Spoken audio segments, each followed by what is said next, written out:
Yes, welcome again to DC Economics. So you may ask yourself what limits the expansion of a firm?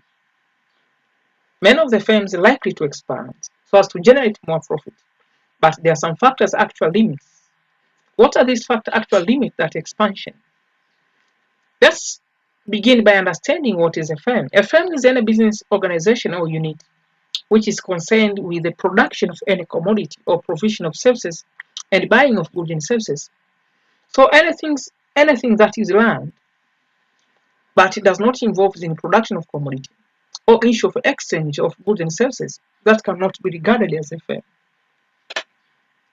So let's go close and look on what factors limit the expansion of those firms. The first factor is individuality versus standardization. Large output means standardization of the product and actual less production of variables of products. So since consumers prefer varieties of choices, standardized products cannot satisfy individual preference of each consumer. So if you think on large output, you should speak about also the standardization of those products and the production of varieties of products as well. Another factor that limits expansion is the extent of the market. The scale of production largely depends on the size of the market. Large-scale production cannot be carried unless there is enough market for the large output. That will be produced. Therefore, now the size of the market is crucial for any expansion of a firm. The third factor that limits expansions of the firm is increasing cost and complexity of the organization.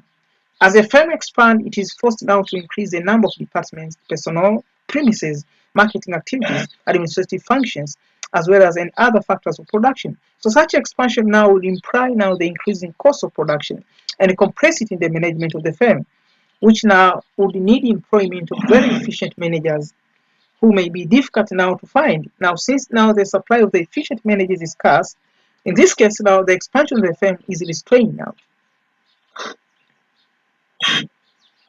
So if you think to increase to a firm to expand, you must also consider the issue of cost.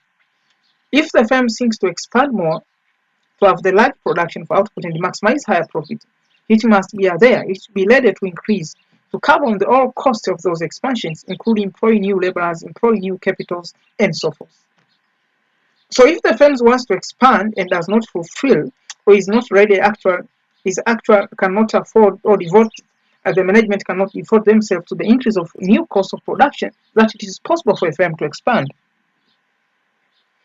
Force is also falling in price is another factor that limits the expansion of a firm.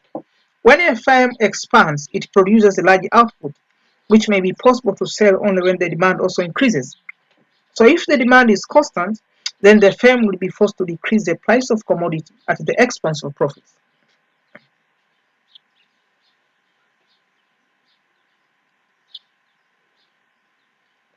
So as I say, so that's marked the end.